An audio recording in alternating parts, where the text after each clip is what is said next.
Rope 'em out in Big Sky Country as we end 1981 with Activision's Stampede.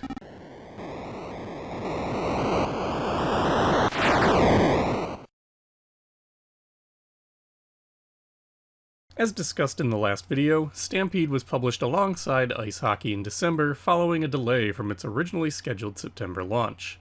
In contrast with that sports title, Bob Whitehead has for us a rather unique game that has players working as cattlemen in the Old West. Stampede puts the player as a lasso-wielding cowboy riding on a horse with the goal of roping as many cattle as possible before too many of them stray behind you. The player is positioned on the left side of the screen while dogies, as the manual calls them, run along in groups of varying speeds and point values.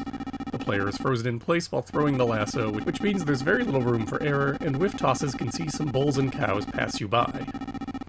They'll automatically speed up to get away from you if you ride your horse close to them, which becomes an important tactic in keeping the game going, though you still have to watch for the Black Angus, which will simply stand in place and ignore you unless you catch it first. According to an interview I did with Bob Whitehead in 2018, Stampede was inspired by Space Invaders flipped on its side. The cannon was swapped out with the cowboy character, the gun for a lasso, and the aliens for dogies, but functionally all the elements are there. Your goal in both games is to prevent your targets from getting past you and ending the play session, and while the mechanics of how the dogies and aliens move are different, at the end of the day you're still lining up precision shots. The concept for Stampede came to him while he was mulling over his next game after finishing skiing, his 8th title at the time. He said he wanted to do something unique and thought a Western theme would be interesting. This in turn led to the idea of roping cattle, particularly with the increasing popularity of rodeos at the time, coupled, according to a contemporary interview with Video Games, with his parents living in a farming community and the Stampede being a big local annual event there. And that led to Whitehead working out how he could make the horse graphic and the rope look right on top of the having rows of moving cattle. The Black Angus and the occasional cow skulls that will cause your horse to rear up if you run them over fit into the idea of shooting the good ones and avoiding the bad ones. In the end, he said he was extremely proud of the display kernel used in Stampede and considers it the VCS game he is most proud to have developed. Deceptively simple, Stampede is a pretty tricky game to play well. Since your cowboy cannot move while throwing out the lasso, it's both important to line up your shots and to time it right so that you don't spend so much time roping in a single dogie that you let others get past you. Since you only start with 3 potential misses, a botched or mistimed toss can cost you your entire run. At the same time, waiting for the cows to get closer to you before throwing may minimize your lasso time, but it'll risk letting more get behind you. You're constantly needing to herd cattle forward, and the different colors of cows will all move at different paces. And of course the Black Angus counts as a miss if you let them go by. And since they refuse to move from where they're planted, you really can't put yourself in a position where you're unable to reach them in time. You do get an extra miss every 1,000 points, up to 9 at a time. This is welcome, as the cows slowly pick up speed the longer you keep the game going.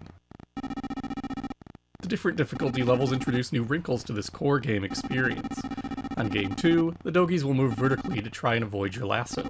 Game 3 introduces randomized cattle spawns, which Games 1 and 2 do not include. Game 4 includes random spawns and avoidant cattle, and Games 5 through 8 repeat the same core options as the earlier game types, but with the cattle moving at top speed. The difficulty switch adjusts how much rope your lasso has. On difficulty A, the rope is shorter, and therefore you must be closer to the cattle to rope them successfully. Stampede saw several strategy articles in the months after its release that describe how to score well. Since the cattle spawn in a convoluted yet predictable pattern in Games 1 and 2, write-ups in the How to Master Video Games book or Electronic Games explain how to exploit this pattern to control the appearance of skulls and Black Anguses. Essentially, the dark brown Herefords are the trigger for the game to check its random number generator and decide to spawn a skull, Angus, or nothing. So by manipulating how the dogies come onto the screen, the player can more or less dictate when one of these troublemakers appears and prepare accordingly. This strategy breaks down in the randomized game types, but it is crucial for those who are trying to earn the game's patch, which required a score of 3,000 points or more to be photographed and sent to Activision. Stampede was very well received in the press at its debut. The Capital Times out of Madison, Wisconsin, describes it as a deceptively difficult, good-looking game that provides an excellent, appealing challenge to kids, teenagers, and beyond.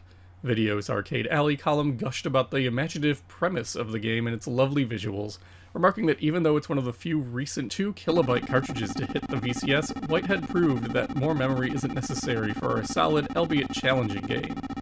A related review in Electronic Games refers to Stampede as a stern test of hand-eye coordination. Stampede did not go on to win an arcade award, but this isn't too surprising.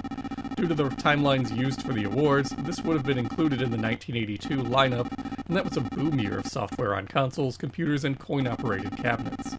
Even something as good as Stampede could readily get outshone with 12 months of serious gems coming out. Alongside Kaboom, Stampede was the feature game at an Atlanta regional tournament in April 1982, known as the official Georgia Championships. Players had a week to visit any Franklin music location in the Atlanta area and pay $1 towards the March of Dimes charity to enter the event. Players had 2 tries to score as best as they could, and the top 16 players were invited to the championship round May 1st at the Perimeter Mall. According to coverage in Electronic Games, the victor for Stampede was Phil Pierce, who ended his run at 22,000 points. He received a trophy, while all qualifiers got an unnamed promotional prize. Whitehead was also responsible for the Intellivision conversion of Stampede, his one foray into programming for Mattel's home game system. Whitehead described it as a difficult machine to develop for due to how very different it was from the VCS. Whereas the programmer controls every little detail of the VCS's display down to the scan line, the Intellivision uses bitmaps to generate the display alongside a dedicated graphics chip. The VCS, he said, can make a programmer into a control freak with that level of power that they have over every element on screen, within the console's limitations, of course, and the Intellivision is simply not built that way. Therefore, the Intellivision can't change graphics on the fly, and it's a bit slower than the VCS as it has to build the bitmap. Even though it's technically more impressive, the very different architecture means it excels at different types of games and graphical trickery than the VCS.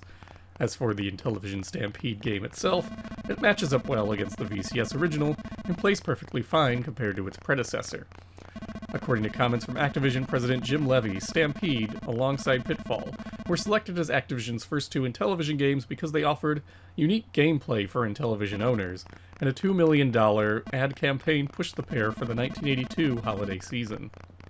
Video Games reviewed this particular conversion in March 1983, remarking that while it is easier than the VCS version owing from a reduction in the number of cow lanes from 6 to 4, it is still a difficult game to play well. Stampede is a great note for the VCS to end the year on by all metrics. Visually appealing, interesting take on the shooter genre, and with short, exciting games that encourage players to take another crack at it. Much as its printed praise may suggest, Stampede is a game that stands up well to its contemporaries. And with the release of Stampede, we come to the end of 1981, and thus it's time for the customary look back at this year in video games. This was a massive year for the VCS and video gaming in general, with a booming arcade industry and growth on the computer front. Home video games struggled to stay in stock this year, with cartridges and consoles routinely selling out. According to reporting in Weekly Television Digest, as well as internal documentation shared with me by former staff known as the Blue Sky Rangers, Mattel recorded around 680,000 Intellivision consoles sold in 1981, with a profit for electronics coming in at about $280 million. Sports games like NFL football and Major League Baseball continue to be the company's biggest sellers, with over 300,000 units apiece, but other genres were quickly finding an audience too. Among the Intellivision's other big sellers included Space Battle at 3,300,000, Sea Battle at 224,000, and the venerable Armor Battle at 227,000. Magnavox, meanwhile, had its first major hit on the Odyssey 2 platform with November's Casey Munchkin, a maze chase game in the vein of Pac-Man that, by March 1982, had already sold more copies than all of the company's other offerings did in 1980. Furthermore, the company claimed to have sold more consoles in 1981 than the previous 3 years combined, estimated to be about 500,000 units based on research in the book They Create Worlds. Atari was even more mind-boggling, with an estimated 3.1 million VCS units sold over the year. According to Warner's 1981 financial report, their consumer electronics division, which mostly consisted of Atari, brought in $1.2 billion in revenues that year, and game cartridge sales for the VCS exceeded the cumulative total of the previous 4 years. based on that internal sales memo, Space Invaders for the VCS sold nearly 3 million units that year alone, far more than any other game at the time. Meanwhile, 1981 Activision titles such as Laser Blast, Freeway, and Kaboom were on their way to becoming million sellers in their own right. New third-party publishers such as Computer Magic and Apollo got cartridges out the door in 1981, while another, iMagic, formed in June and would begin shipping games the following year. By all indications, however, it was difficult for stores to keep games on the shelves in general as companies dealt with supply constraints and an unclear picture of what the exact level of demand there was for product. That didn't just include Atari. Reported merchandising indicates that Activision, Mattel, and Magnavox were all in the same boat, although Atari, by virtue of controlling the vast majority of the home gaming space, had the greatest impact on this issue. This constrained supply continued to be the case into 1982, though this situation was also a primary reason for the impending home console crash that took hold by the end of that year. In the same merchandising article, Atari's VP of Marketing Ron Stringari remarked that they didn't expect supply to catch up to demand through 1983, but in reality, the numbers caught up much faster than that as stores over-ordered product to try and ensure that they had the amount they actually wanted on hand.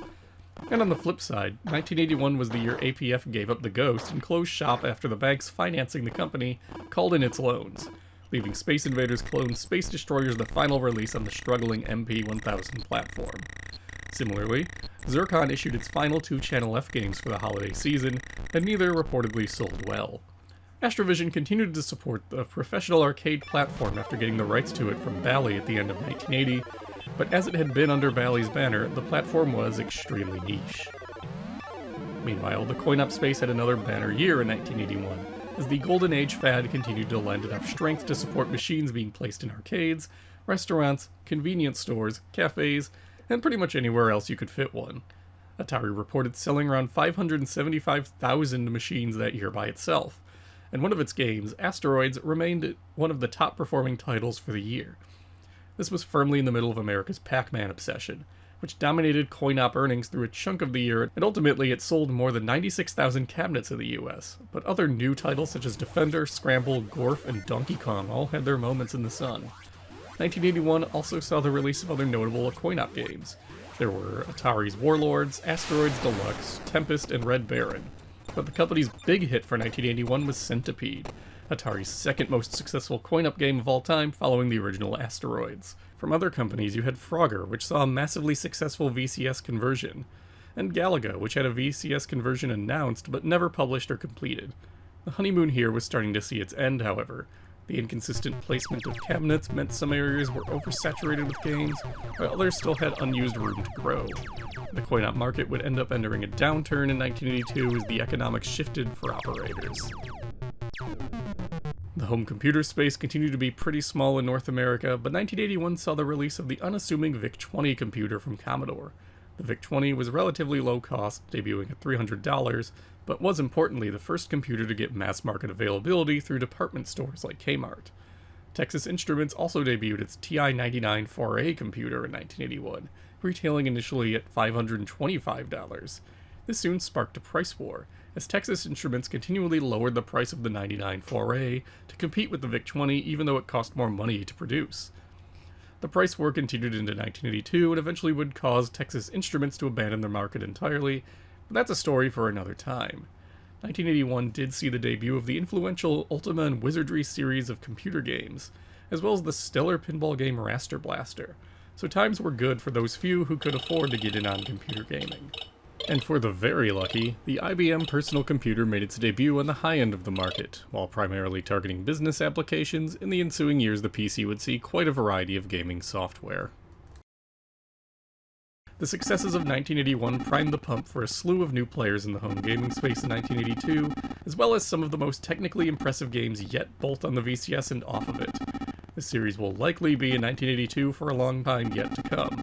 My current plans put 1982 as containing another 60 videos by itself by combining multiple games into a given episode, but there will be plenty to talk about the whole way through.